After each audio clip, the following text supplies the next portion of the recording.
way the season has been? Oh, the game sort of sums up the season. It's I thought there was better intent today with the bat, and that's something we've been looking for, is just to free up. We've been sort of tense, so we haven't been creating pressure on the bowlers and also losing wickets. So today we were trying to be more positive, or deliver a more positive performance.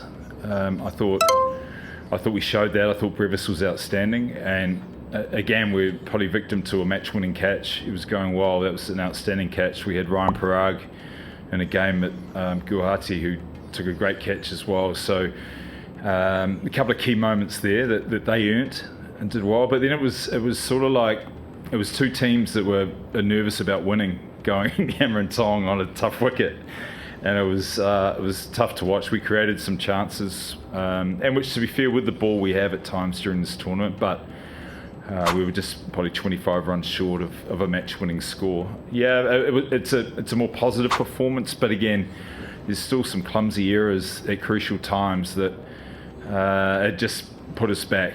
When you're building a bit of momentum and some pressure, and we just couldn't sustain that long enough, unfortunately. Coach, now that at this stage of the IPL you are looking at players who are new players. Yeah. Do you think, with the help of hindsight, that you, for once, you got it wrong on the auction table?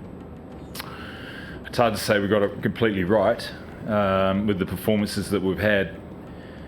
So we have been looking over that in detail, just around our style of play. Also looking at how the game is evolving. And it's not easy. And that's why we're proud of our record today, that we've been able to be consistent for so long. And it doesn't take much for it to go another way. Other teams have got better, and that's the point of the auction. But we just haven't been able to get it right. So you take responsibility from the top down, and then you just ask a little bit more of the players. But yeah, that has to be an area where we need to reflect and say it wasn't as good as what it could have been, or it hasn't worked out how we wanted. But it's also not a perfect science. The auction is a very fluid beast. It's like buying 25 houses. So you come away at the end of it mentally and sometimes physically exhausted. And to be fair, I still think we've got a good squad. We're not far away. A couple of key injuries, just a bit of a lack of form, and we've just struggled really to nail a game plan. Chopped and changed too much, but I think was trying to look for something that perhaps we felt wasn't there. So yeah, there's a lot of responsibility and soul searching, and certainly starts with me at the top, 100%. Coach, a couple of questions. Patirana came into the season slightly a different action. Yeah. And just about he hasn't been as effective as he was in the previous season. How much of it is down to the action change? And secondly, in 2020, when you had didn't qualify for the knockouts, you came back with next season you built with a normal batting game. Then 2022, you chose to have firepower in the middle overs, especially between 7 to 15, you had the scoring game. So this time, have you had the chance to reflect as to what you have to do differently going forward? We're not far away. I know it seems for fans to be hard to hear, but our top three is really crucial. And we've just struggled to be consistent with selection with that and form, so a bit of both. Losing Rutu is a big blow. He's our absolutely class act at the top. If you look around the tournament, you see teams are doing well. The majority of the runs is coming from the bulk of the runs is coming from the top, and then it all flows into place. So we haven't had that, and we've just stuttered our way. Our middle order has been out of order, and it's just sort of flown on. But we haven't been as good as we could be. Some of our game sense and some of our shot selection, it's a mixture of trying to be smart and also watching a lot of sixes and fours. I'm a believer that the game hasn't evolved that much, so just trying to be smart and trying to be positive and give evidence that percentages still work, but all around there's a bit of chaos, isn't there, with teams playing well. And I think I said it in a Grumpy interview a few weeks ago that we'll see it towards the end of the tournament which team will come through, and it's an intriguing watch to see settled sides and teams with younger sort of flair battling it out and watching the cream rise. And I will watch with interest to see towards the end what the highest run scorers are and what teams are doing well, because that's part of the reflection as you move forward. We're trying to bolt things on all the time. I thought Brevis was excellent today. Matre has been refreshing. We're giving guys opportunities, and that is something that often doesn't come along in an IPL, and you don't want it to come along. It's an unwanted bonus, so we'll work very hard on every game to try and find some more answers for next year, and that includes the whole squad. So that's a good challenge to have. Yeah, Padarana in South Africa, he was way off, and yes, there was an issue with his action, and that might be a question for Sri Lankan cricket.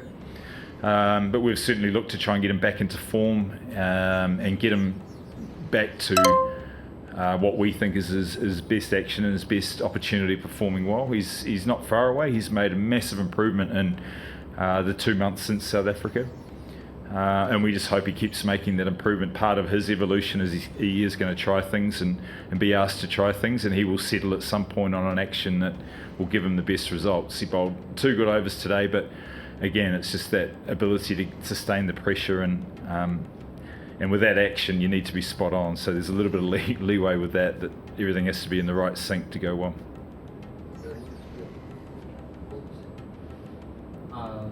Today you had a lot of changes coming in, and you had Deepak Hooda in place of Vijay Shankar.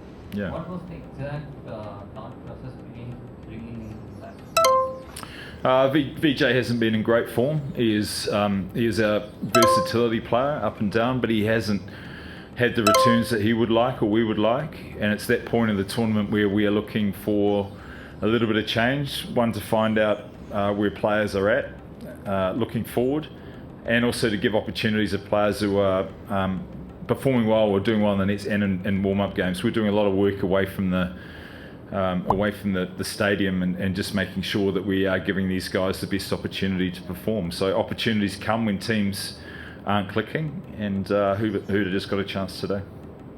Flemming, you have video analysts monitoring the entire match. At the 17th over, did you get any specific inputs? You said Padarana, Kamboja, Kali, they had 1 over left. Had they bowled, things could have been different. We don't know. But since you have an analysis with artificial intelligence, things could have been different. Yeah, I guess. The game's not at that point.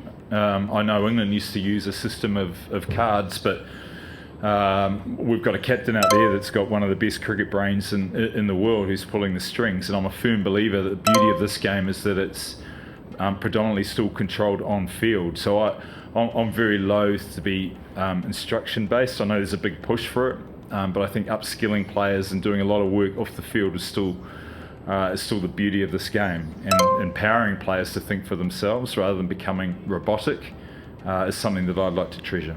Yeah. Hi Stephen, despite the team's disappointing run, fans are turning up in big numbers and running around the team. Most of them are very emotional. They have an emotional connect with CSK. Probably CSK has the biggest fan base in IPL. What is your message to them, and what can they expect from the team in the remaining matches? Well aware of the support, and it's not just at home, it extends throughout India. We understand the effect MS Dhoni has with our support, but when we see the amount of yellow that turn up game after game, certainly here at Chiphook, but when we're around the country experiencing that, there is a responsibility that we feel, and it's a heavy one, and to not reward that with performances weighs very heavy on the group, I can assure you that. Look, we've had some good seasons. This is not a good season, but the fan support has been unwavering, and that's what you ask, that there's a balance of understanding that we can't win everything. We'd love to be at the pointy end all the time, and our record suggests we're pretty close, but I'm really proud of the support we get, and I'm disappointed and heavy that this season has gone the way it's gone, and that reflects all the players that are involved. When they come to play for Chennai, one of the things they look forward to is being in yellow in front of a yellow crowd, and to not perform up to our expectations, but more importantly the fans' expectations, leaves us very empty. So what they will get is an absolutely strong commitment that we will do everything in the next few matches to play well. We still want to win games, but we also will do everything we can to improve the squad, our philosophy, and there will be no stone unturned in terms of our reviewing what we've done and what we need to do. And that's a commitment that I'll give back to them. Thank you. Thank you. Thank you.